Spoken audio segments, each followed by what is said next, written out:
In today's video, we're looking at question number 9 from section 3 of practice test 3 in our Big Blue Book. You can find this question on page 1117 of your Big Blue Book. Let's zoom in and look at it together.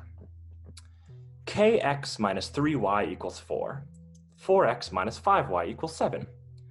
In the system of equations above, k is a constant and x and y are variables. For what value of k will the system of equations have no solution?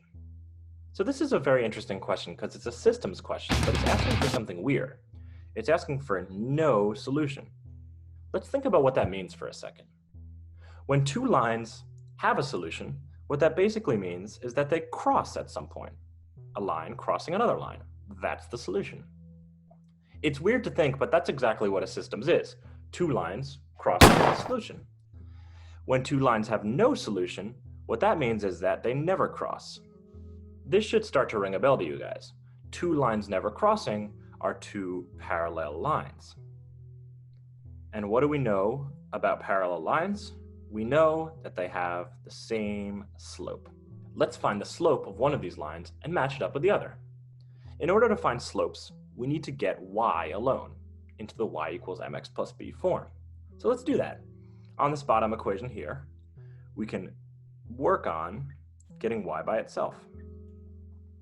I'll start by subtracting 4x from both sides. Negative 5y equals negative 4x plus 7. Let's divide by negative 5. And look at that. Y is suddenly on its own. Y equals 4/5, negatives cancel out, x minus 7 over 5. And all I really care about there is that my slope is equal to 4/5. Whatever happens with my next equation, I want the slope to be exactly the same.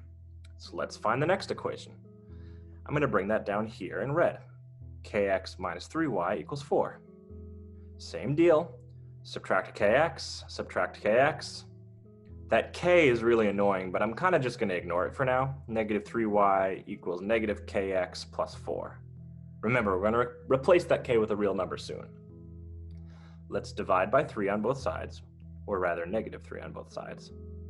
And we get y equals k over 3, negatives cancel out, x plus 4.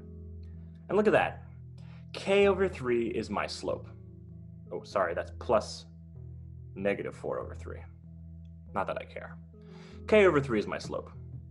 Since I want my slopes to be equal, I could say that my slope of 4/5 should be equal to my slope of k over 3. Cross multiply to solve for k. 5k equals 12. K equals 12 over 5. And look at that. I'm very happy because choice A is exactly what I want it to be. That gives me two equal slopes. It's very possible you see this exact question again on a real test, and now you know how to approach it. Find the slopes, match them up, get your correct answer, which is no solutions.